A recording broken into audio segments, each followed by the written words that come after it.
Hello, talented friends, political science scholars. Welcome in only ZRF. I am PS Yadvanshi. So let's start today's topic game theory यानी खेल सिद्धांत. So ये खेल सिद्धांत जो है ये अंतर्राष्ट्रीय राजनीति में हम पढ़ रहे हैं. तो ये अंतर्राष्ट्रीय राजनीति में सिद्धांत कहाँ पर कितना किस प्रकार से यूज होता है उसको देखते हैं. वैसे तो इसकी पृष्ठभूमि को जाने कि ये सिद्धांत सबसे पहले गणित में प्रयोग में लाया गया. न्यूमैन और मॉर्गनस्टर्न ने इसका प्रयोग किया. उन्होंने एक बुक लिखी the theory of game economic behaviour means the theory of game economic behaviour 1944 में. बस इसको मेमोराइज कर लें, कुछ नहीं है.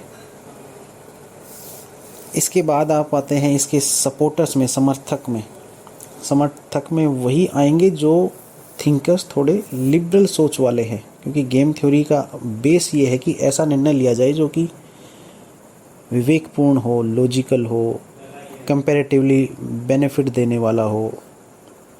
तो ऐसे ऑप्शन का हम सिलेक्शन करते हैं, ऐसे सर्वोत्तम विकल्प का हम चयन करते हैं. तो कौन कौन है खेल सिद्धांत के समर्थक? मार्टिन कैप्लान हैं, विलियम राइकर हैं, टॉमस सी शेलिंग हैं. इसके अलावा D Lewis, Anatol Rapoport, Martin Shubik, Robert Quandt, बंस हैं, ये सब है. इसके अलावा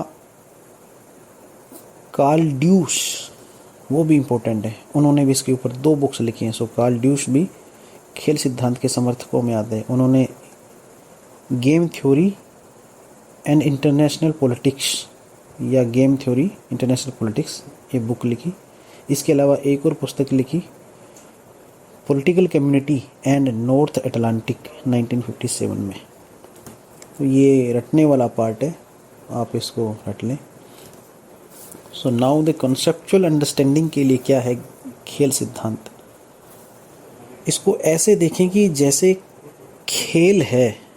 आपने भी कभी न कभी किसी न किसी गेम में पार्टिसिपेट किया ही होगा. कई टाइप के गेम्स होते हैं, उनमें कई टाइप्स का रोल होता है आपका. जैसे क्रिकेट होता है कि या तो बैटिंग करेंगे, बॉलिंग करेंगे, विकेट कीपिंग करेंगे. ऐसे ही फुटबॉल में भी डिफरेंट टाइप के रोल्स होते हैं. वॉलीबॉल में भी कई टाइप के रोल होते हैं. नेट के आसपास खेलेंगे, बीच में खेलेंगे, पीछे खेलेंगे, और उस खेल के दौरान कई आप निर्णय लेते हैं. अभी देखेंगे कैसे लेते हैं. तो खेल सिद्धांत वालों का कहना है कि जैसे खेल में निर्णय लिए जाते हैं और कई रणनीतियाँ होती है, ऐसे ही अंतर्राष्ट्रीय राजनीति में भी चीज़ें होती हैं, सेम टू सेम होती हैं.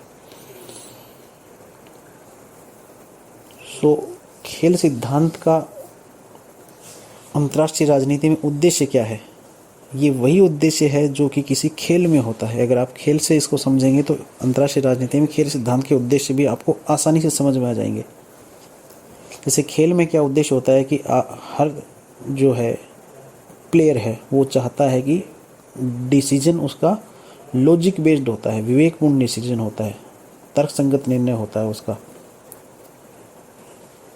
तो बैटिंग लेना है या फील्डिंग लेना है, ये उसका लॉजिकल डिसीजन होता है कि उसकी पिच की स्थिति क्या है, उसके पास बैट्समैन अच्छे हैं या बॉलर अच्छे हैं, मैच डे नाइट का है या डे का है, कई चीज़ों पे डिपेंड करता है. ठीक ऐसे ही आईआर में भी जो स्टेट है वो डिसीजन लेता है लॉजिकल. और कौन सा कैसा लॉजिकल? जिसमें उसको मैक्सिमम बेनिफिट हो और मिनिमम उसको लॉस हो, अधिकतम लाभ हो, कम से कम हानि हो, और वो सर्वोत्तम विकल्प का चयन करता है. हमेशा कई विकल्प रहते हैं, कई बार 2 विकल्प होते हैं, कई बार 5 विकल्प होते हैं. जैसे कि क्रिकेट से ही लें कि सामने वाला बैट्समैन है, अब आपके पास कई विकल्प हैं कि बॉलिंग फास्ट बॉलर से करवानी है या स्पिन बॉलर से पहले करवानी है. फास्ट बॉलर में भी आपके पास 3 फास्ट बॉलर होते हैं, तो तीनों में से किससे करवानी है. तो अनेक प्रकार के जो विकल्पों में से आपको जो आपकी समझ में सर्वोत्तम विकल्प होता है, आप वो उसका चयन करते हैं कि मुझे इसके लिए इस फास्ट बॉलर से बॉल करवानी है. समझ में आ गया होगा.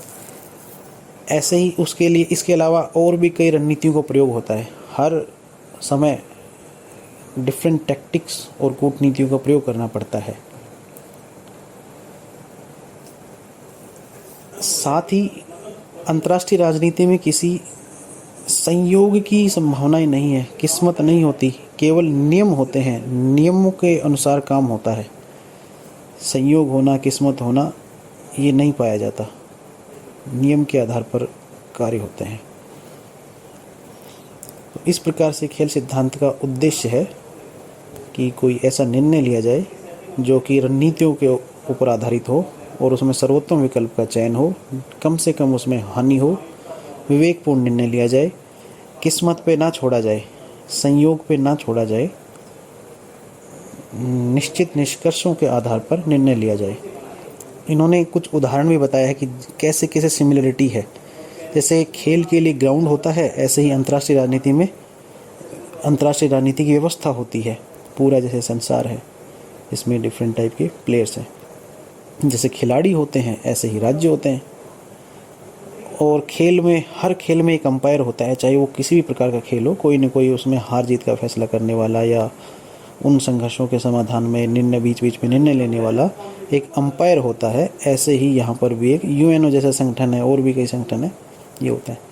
इसके अलावा गेम में आपको रणनीतियों का पालन करना पड़ता है। ऐसे ही यहाँ पर आपको कूटनीतियाँ चलते हैं, वहाँ पे रणनीतियाँ होती हैं कि अब बॉलिंग लेना है, बैटिंग लेना है, किसको पहले खिलाना है, बाद में खिलाना है, या अगर आप टेबल टेनिस खेलते हैं तो किस तरफ से कैसे आपको शॉट मारने हैं, हमेशा आप सोचते रहते हैं, एवरी सेकंड आप सोचते हैं, चाहे वो कोई भी बॉक्सिंग का गेम हो, जैसा भी हो।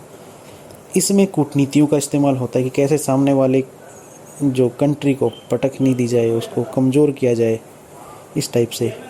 इसी प्रकार और भी हैं कि इसमें विधि। आप लेफ्ट साइड में देखिए कि खेल सिद्धांत में विधियां क्या यूज में आती हैं, या अवस्थाएं कह सकते हैं कि गेम में भी मीन्स अंतर्राष्ट्रीय राजनीति में भी खेल की तरह ही विधियों का प्रयोग होता है। जैसे संघर्ष मीन्स स्ट्रगल, तो ये जो संघर्ष और स्ट्रगल है ये खेल में भी होता है और अंतर्राष्ट्रीय राजनीति में भी होता है। खेल में आपने देखा होगा कोई कोऑपरेट करने के लिए या प्रेम करने के लिए तो खेलता नहीं। खेल में आदमी, जो भी प्लेयर्स हैं, वो एक दूसरे से अड़ते हैं, भिड़ते हैं, लड़ते रहते हैं, यानी संघर्ष रहता है कि उसको कैसे कमज़ोर किया जाए। तो ठीक है, जैसा खेल में होता है वैसे अंतर्राष्ट्रीय राजनीति में होता है।